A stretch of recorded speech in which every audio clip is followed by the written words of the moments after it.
Hi all, and welcome to the second episode of Fun Facts with CDS Education Consulting. I'm your host, Kiara Deltito-Sharrott, and today we're going to be talking about education strategy and fundraising strategy. In my tagline here on LinkedIn, I talk about being an education fundraiser and strategist. And oftentimes people ask me, well, what exactly is education strategy? Is that just related to fundraising? Is that creating strategic plans in the traditional sense for nonprofit organizations? Tell me more about those things. So today I would love to talk to you about 3 examples of what education strategy has looked like for CDS Education Consulting to date.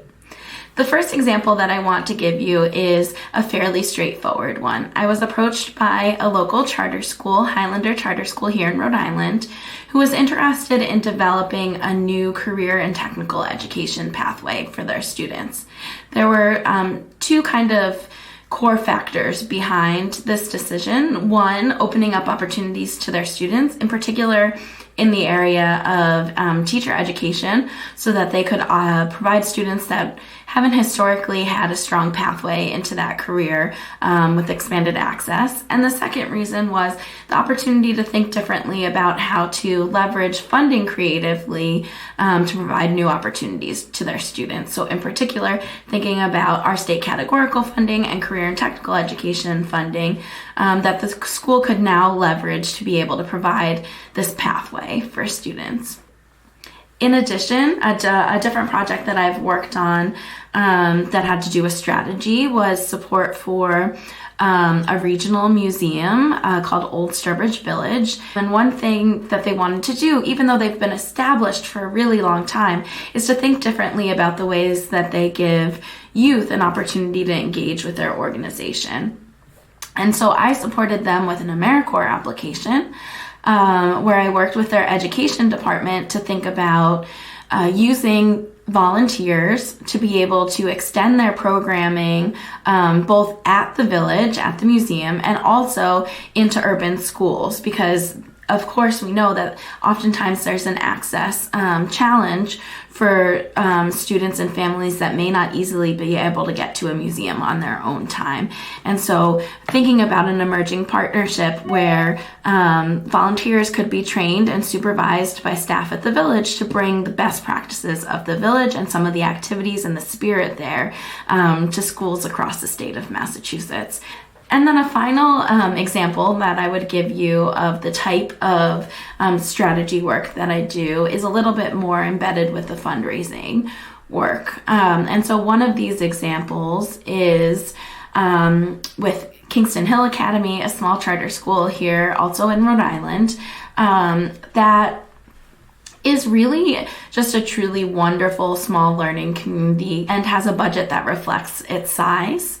And also has a very limited administration team. They have a school leader and they have an assistant principal and a cadre of teacher leaders. But this is different than many other charters that might have, a finance director, a development director, and a number of other positions that support strategy at the school. So I've worked with this school around identifying some key priorities for the year and finding funds and partnerships to be able to enact those pieces by next school year, and thinking about how do we interweave all of these pieces in order to best support the school community as a whole and not overwhelm teachers as they have to implement new things. And so it's been really fun to work with them to set a goal of, about $100,000 for the year, which goes a long way when you're a small school. And, we're now projecting to be closer to $300,000 by the end of the academic year. And what I love about that is not so much the total amount of money raised, but it's the fact that as we get to that figure, we're checking off every box on that list for those key priorities, as opposed to using our limited time to think about everything that would be possible. For grant applications,